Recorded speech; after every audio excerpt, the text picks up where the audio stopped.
আসসালামু আলাইকুম রহমতুল্লাহ। আমার এই মেসেঞ্জার একজন একটা প্রশ্ন করছে, প্রশ্ন বলতে একটা স্ক্রিনশট পাঠাইছে।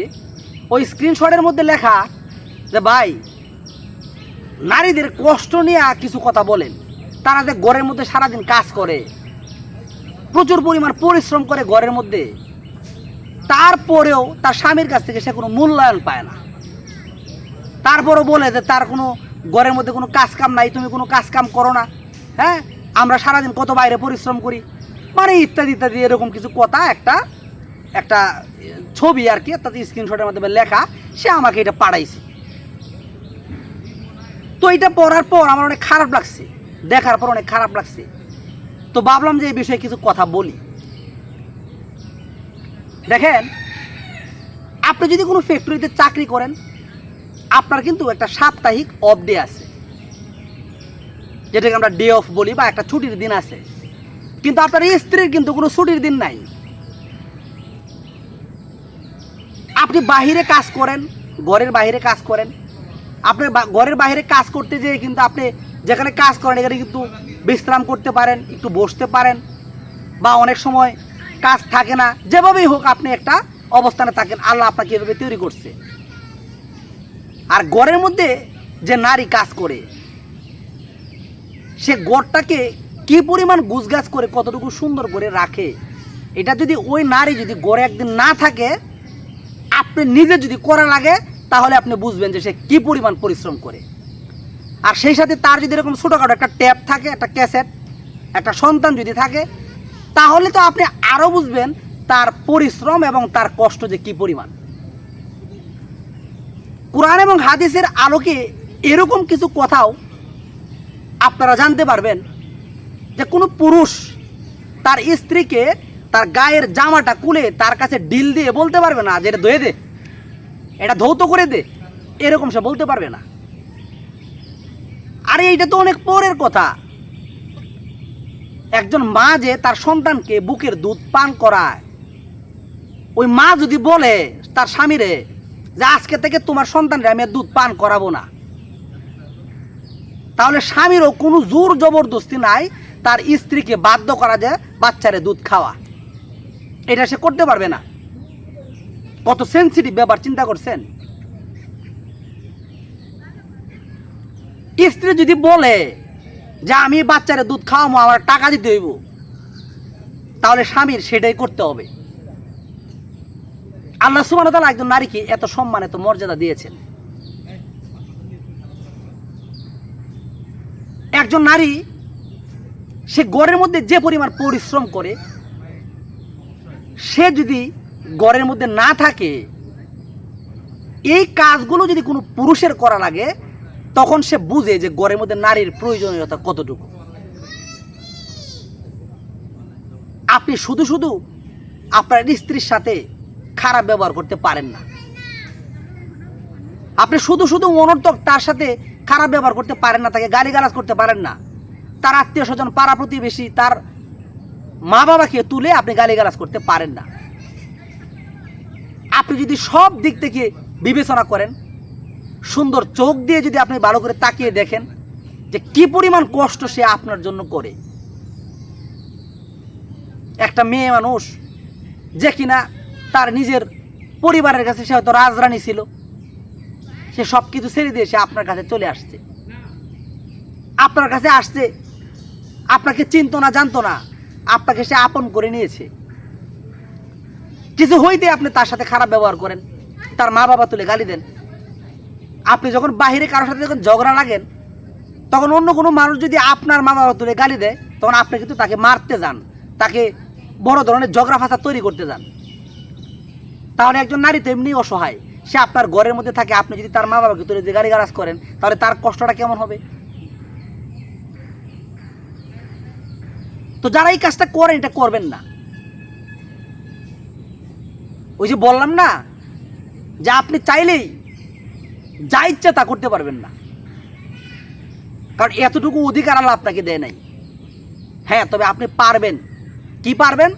যদি কোনো স্ত্রী আপনার কথার যদি অবাধ্য হয়, কোন কথাগুলো, এমন কিছু সে কাজ সে করে যেগুলো করলে গুনাহ হবে, আল্লাহর কাছে আপনার জবাব দিয়ে করা লাগবে, স্বামী হিসাবে আপনার জবাব দিয়ে করা লাগবে। ওই সমস্ত কাজ যদি সে করে, আপনি তাকে শাসন করতে পারেন, তাকে বোঝাতে পারেন, হ্যাঁ, তাকে সুন্দর করে বুঝিয়ে সুঝিয়ে আপনি আপনার আয়ত্তে রাখতে পারেন। কিন্তু সে আপনার কথা শুনে, আপনার সন্তানকে লালন পালন করে, আপনার ঘর গুছিয়ে রাখে, আপনাকে রান্না বান্না করে খাওয়ায়, আপনার জৈবিক চাহিদা সে মিটিয়ে দেয়, আপনার প্রয়োজনীয় সব কিছু সে করে। আপনি যখন ঘরে না থাকেন, আপনার ধন সম্পদের হেফাজত করে, এত কিছু করার পরে আপনি তার সাথে খারাপ ব্যবহার করেন কিভাবে? কেমনে করেন?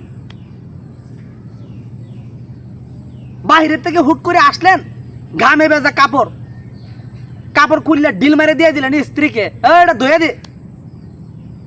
সে কি আপনার চাকরানি? আল্লাহ কি আপনাকে সে চাকরানি বানায় পাঠাইছে আপনার কাছে? না, আপনি এই আচরণ তার সাথে করতে পারবেন না। এই হুকুম, এই বিধান ইসলামে নাই। বরং আপনি এটা করতে পারেন, আপনার পোশাকটা খুলে তার হাতে দিয়ে যদি বলেন যে আমার এই কাপড়টা কি তুমি ধুয়ে দিতে পারবা, সে যদি খুশি মনে বলে যে পারবো, তাহলে আপনি তাকে 10টা 50টা 100টা 500টা টাকা দিয়ে বলেন যে আমার এই কাপড়গুলো আছে, তুমি একটু ধুয়ে দিলে আমার উপকার হয়, ভালো হয়। তাহলে আপনি তাকে দিয়ে এই কাজটা করাতে পারেন। অন্যথায় আপনি এগুলো করতে পারবেন না। কেন, আপনি কি জানেন না আমাদের নবীজি সাল্লাল্লাহু আলাইহি ওয়াসাল্লাম উনি আম্মাজান আয়েশা রাদিয়াল্লাহু তাআলার কাজে সহযোগিতা করতেন। লবণের পটে গিয়ে দিতেন, লাউ কেটে দিতেন, তরকারিটা নাড়া দিয়ে দিতেন, বিভিন্নভাবে উনি তার স্ত্রীদেরকে সহযোগিতা করতেন। তাহলে আপনি এরকম বদমেজাজি কেন ভাই? এগুলো করা যাবে না। স্ত্রীদের প্রতি সহনশীল হন, তাদেরকে অনেক বেশি মহব্বত করুন, ভালোবাসুন। তাহলে আপনি তার কাছ থেকে অনেক ভালো কিছু আপনি পাবেন। আপনি যদি তার কাছ থেকে সম্মান চান, তার অন্তর থেকে যদি আপনি দোয়া চান, তাহলে তার সাথে ভালো কিছু করুন, আপনি ভালো কিছু পাবেন। খারাপ আচরণ করে কেউ কখনো কোনোদিন ভালো ফিডব্যাক আশা করতে পারবে না। আমি আজ পর্যন্ত কখনো কোনোদিন আমার কাপড় চোপড় আমার স্ত্রীকে দিয়ে ধোয়াই না। এখন আপনি যদি মনে করেন যে বেটা তুই তোর বউ হয়তো তোর কথা শুনে না, এই জন্য তুই ধোয়াস না, না ভাই, বিষয়টা এরকম না। আমার কাপড় সে ধুয়ে দিতে চায় সব সময়। আমি মাঝে মাঝে তাকে দেই, প্রায় সময় আমি আমার কাপড় ধুয়ে নিই। কেন? কারণ সে তো গোরের কাজ করতে করতেই তার জীবন শেষ। আর যে বললাম না, যে সাথে যদি এরকম একটা ছোটোখাটো বাচ্চা থাকে, তাইলে তো জীবন অতিষ্ঠ। কত রাতের রাত না ঘুমিয়ে পার করে দেয়। যখন থেকে যদি বাচ্চা পেটে আসে, ঠিক তখন থেকে নিয়ে 4-5 বছর পর্যন্ত, প্রায় 6-7 বছর একটা মা কি পরিমাণ কষ্ট যে করে, এটা কেউ যদি ওই মায়ের কাছে না থাকে, সে জীবনেও কোনোদিন কল্পনা করতে পারবে না। এজন্য প্রিয় ভাইয়েরা আমার, যারা আমার এই ভিডিওটি দেখতেছেন, প্রত্যেকের প্রতি আমার রিকোয়েস্ট থাকবে, ঘরের স্ত্রী যারা আছে তাদের সাথে খারাপ আচরণ করবেন না, তাদেরকে অনর্থক তুচ্ছ-তাচ্ছিল্য করবেন না, তাদের সাথে দুর্ব্যবহার করবেন না, তাদেরকে মারবেন না। যদি সে আপনার কথা না শুনে, কোনো ক্রমে যদি সে আপনার কথা না শুনে, তাহলে তার কাছ থেকে বিছানা আলাদা করে দেন। তারপরেও যদি সে আপনার কথা না শুনে, তাহলে তাকে সাময়িক শাসন করেন।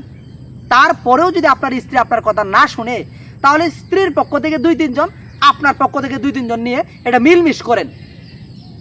তারপরেও যদি আপনার স্ত্রী আপনার অবাধ্য হয়, তাকে তালাক দিয়ে আর একটা নতুন বিয়ে করেন। এটাই আল্লাহর হুকুম। আমার স্ত্রী যদি আমার কথা না শুনে, সে তো আমার স্ত্রী ওর যোগ্যতা রাখে না। কলেজ লাইফে তার অমুক বন্ধু আছে, তমুক স্বাস্থ্য ভাই আছে, তমুক খালাতো ভাই আছে, ওদের সাথে কথা বলা লাগবে। বিবাহর পরে এগুলো চলবে না। কেন চলবে না? কারণ সে আমার নেতৃত্বে, আমার আয়ত্তাধীন, সেগুলো করতে পারবে না। যদি সে এগুলো করে, তাহলে সে আমার স্ত্রী হওয়ার যোগ্যতা রাখে না, সে আমার স্ত্রী না। আমি যদি বলি তুমি এটা করো না, সে এটা করে, সে আমার স্ত্রী হওয়ার যোগ্যতা রাখে না। এখন আপনি যেই কাজগুলো করবেন, সে আপনার সবসময় বাধ্য হয়ে থাকবে, আপনার আনুগত্য হয়ে থাকবে। আপনার প্রত্যেকটা কথা, যেগুলো ভালো কথা, ভালো আদেশ, আপনার প্রতিটা আদেশ সে মেনে চলবে, এই পথটা, এই অবস্থাটা আপনার নিজের তৈরি করে নিতে হবে। কিভাবে? আপনি আপনার স্ত্রীর সাথে ভালো আচরণ করুন, তাকে সময় দিন, তার সাথে সুন্দর সুন্দর কথা বলুন, তার সাথে দুর্ব্যবহার করবেন না, তার পরিবার নিয়ে তাকে গালি দিবেন না। রান্নাবান্নার সময় যদি রান্নাবান্নাতে কোনো ত্রুটি হয়, লবণ বেশি হয়ে গেছে, জাল বেশি হয়ে গেছে, লবণ একটু কম হয়ে গেছে, তরকারি একটু মজা হয় নাই, এগুলো নিয়ে তার সাথে খারাপ ব্যবহার করবেন না। আপনি সবসময় তার প্রশংসা করুন, তাকে সাপোর্ট করুন, তার পাশে আপনি এটা তাকে বুঝান যে আপনি পৃথিবীর কেউ না থাকলে আপনি তার জন্য আছেন। আপনি এই কাজগুলো করুন, আপনি দেখবেন তার কাছ থেকে জীবনের সবচেয়ে ভালোবাসা, সবচেয়ে সম্মানটুকু আপনি পাবেন। আপনি সারাদিন দূরে ঘরের বাইরে যতই পরিশ্রম করেন না কেন, যখন ঘরের ভিতরে আসবেন আপনি শান্তিতে থাকতে পারবেন। এজন্য আমার এই ভিডিওটি যারা দেখতেছেন, যে সমস্ত ভাইয়েরা তাদের ঘরে স্ত্রী আছে অথবা ভবিষ্যতে বিবাহ শাদী করবেন, কখনো স্ত্রীদের সাথে খারাপ ব্যবহার করবেন না, তাদেরকে তুইস্তাইজ করবেন না, তাদের সাথে তুচ্ছ তাচ্ছিল্য করবেন না, তাদের সাথে দুর্ব্যবহার করবেন না। একটা কথা মনে রাখবেন, যে মেয়েটা আজকে আপনার ঘরের স্ত্রী, এই মেয়েটা কিন্তু তার পরিবারের কাছে, তার মা বাবার কাছে একটা রাজরানী ছিল, রাজকন্যা ছিল। এই জন্য তাকে সম্মান করুন। আর সর্বশেষ একটা কথা বলতে চাই, নবীজি কিন্তু বলেছেন যে স্বামী যদি তুমি ভালো হতে চাও, তাহলে তুমি যে ভালো কিনা এটার সার্টিফিকেট অর্থাৎ সার্টিফাইড কিন্তু তোমার স্ত্রী করবে। এই জন্য তাদের সাথে ভালো আচরণ করুন। ভিডিওটি শেয়ার করে সবাইকে দেখার সুযোগ দিন, সবাই বুঝুক, জানুক, কিছু শিখুক। আজ এ পর্যন্তই। আসসালামু আলাইকুম ওয়া রাহমাতুল্লাহ।